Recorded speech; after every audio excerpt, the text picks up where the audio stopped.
Hello, happy Mother's Day. I'm going to do a quick video here about how to draw a peony with a little bit of background, because background makes everything more fun and interesting. To put your drawing into a little setting just makes it look more natural, gives it a little more depth, I think. Makes it a little more fun to look at. So I'm drawing this peony very quick. Basically, you're going to start with a circle. You're going to put another circle around it, just like in the rose video. Just like most flowers I draw, it's like a circle within a circle. Peony leaves, I have found, tend to have this sort of trident shape. They have a larger petal in the front here, larger leaf, and then the leaf kind of comes out like this. There's some smaller ones at the bottom, which are usually obscured. And what you see poking out is generally this larger one, these side ones, and then I tend to put a few of these little spear-shaped ones just to sort of fill it out. And I don't necessarily do it on all the sides. I just kind of do it on 3 sides. I don't know, I like the symmetry of it. Boom, boom, boom. It's like a triangle. These, it doesn't have to have 5 petals. Can have less, can have more, whatever you think looks right. And I like to put some smaller petals in the center to sort of support it. In the center, they tend to have little groupings of these sort of stamen clusters, I guess, which are usually drawn sort of like this. I guess they look like big sticks, popsicles, sort of grouped together. That's what I like to think. Anyway, hopefully this is defined enough that you can sort of see where I'm going with it. These are going to be a little darker. And the other videos I realized that I've done, I haven't shown how to put any background on anything, which, I don't know. It was a problem for me when I first started out, kind of. Now that I've got this neat flower, now that I figure out how to draw this skull, now that I figure out how to draw whatever the thing is, how do I draw stuff around the thing and make it look interesting?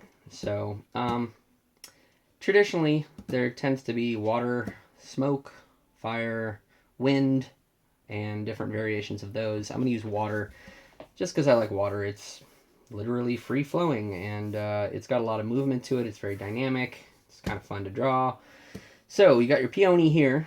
I usually start at the top left, just because we read right, left to right, so it's easy for your eye to follow something that goes from left to right. And it's interesting to have something sort of cut across behind your picture. It makes it easier also to sort of fill up your picture or your image. Sometimes I go a little off the side. It's, doesn't matter. I would just use a larger frame or a larger canvas, or use shrink it down to put it on someone's body, whatever. Doesn't matter. Getting the image and just having it be roughly proportionate to the size you want it to be is kind of what you're going for here. If your water's coming down here, I like to think what would be channeling that water. So rocks tend to go nice with water. Sort of looks like a waterfall going in between these rocks. And rocks also, you can sort of position them where you want. And I think they add contrast to a picture because rocks are generally dark. They're usually filled in darker than the water, so you have these darker chunks sort of popping up in your water. You have your water sort of curving back on itself, which I will define in a second so you can see just exactly what I'm trying to do there. And then, bam, there we go. That is my composition. So, what I'm going to do now is pick out the lines that I like, that I think are nice, with some tracing paper. My old friend tracing paper. And a micron, a number 5. I just think it's a good size. You're going to draw everything that's in the front first. So, these rocks, these are my foreground, and they are going to be in front of the water. The water will be crashing behind them. Water is going to be sort of coming off of here. I'm just making my sweep a little more dramatic. Also, these are not perfect. I would redefine this one more time just to make everything really nice. So, these waves, they go in front of the flower. So I'm going to draw these. And you can notice here, I'm not really following them exactly how I drew them before. I'm sort of following how I think they flow. I want to fill the edge of this paper with it, the edge of my image with it.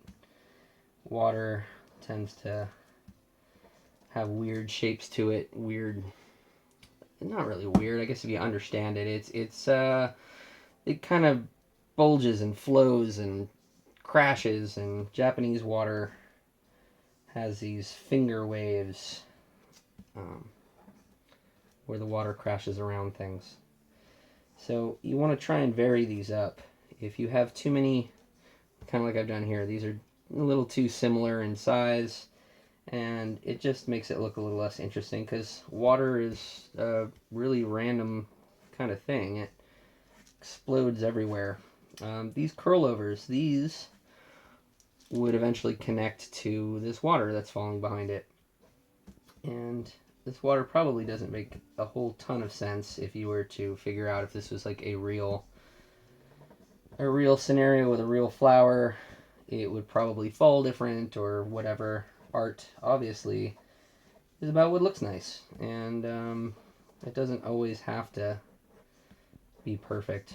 So I try to cut myself some slack when I look at these Japanese tattoo masters who effortlessly draw this kind of stuff, and it just looks insanely gorgeous and perfect. Try to remember that they've been doing this longer than me. But they don't make these videos, so I'm just trying to explain my observations, and hopefully this will help you out there draw your peonies or whatever it is you're trying to draw a little better than you currently do, because we can all improve. Certainly me. There's always something you can learn, some other style you can get better at. You can always improve. So let's see, what do we got over here? Got leaves. Kind of forgotten to do my leaves, so I will finish them off. Fill out my design. Got all this crashing water here. I almost don't need them, but you also don't want to have nothing but water. It's always nice to have little things kind of breaking through. I think it just makes it a lot more interesting if you have water coming through the rocks and the flower, and you have all these different things going on. Sometimes even put transparencies where you have the gray water, but you have a little bit of this leaf kind of poking through. Or say in this dead spot here, I'm going to do a transparency where I draw the leaf. You see it kind of coming out, and then it disappears because you're going to put the gray over it, so that it looks like it's behind the water or being obscured by the water rather than just poking out from the sides. So here we go. Also, here's another little dead spot. I think I'll fill it up with some water. And by dead spot, I mean there's an area where there isn't any detail going on. Like right here, this is kind of a dead spot, but that's okay. You're gonna shade that out. It's okay to have some dead spots just to break up all the detail of your drawing. So there you go.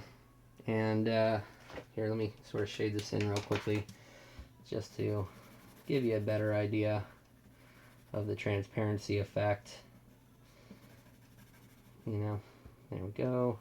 And then these would be a softer gray.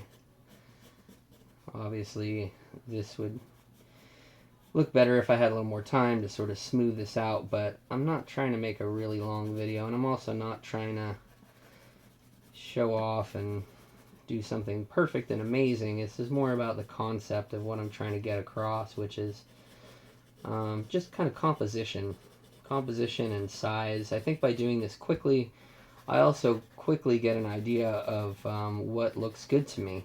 I don't have to spend too much time.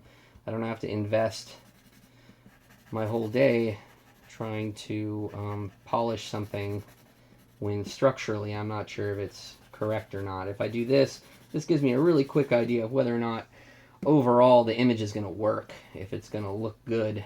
I can kind of cut to the end and see if it's gonna look all right or not. So I can look at this now and I can say, well, you know, I kind of like this. There's a little bit of a dead spot here.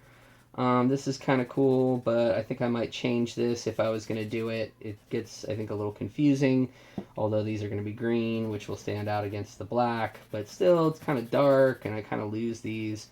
And really, I mean, to sort of figure all that out, instead of taking me 2-3 hours before I realize, oh man, I don't like this composition, I have figured it out in about 5 minutes, and then I can just quickly retrace this with my very best lines and all the time in the world, and get to where I'm happy with it. So anyway, hopefully this has given you some idea of how someone else, me, does this, and hopefully in some way it will increase your understanding of how you do it.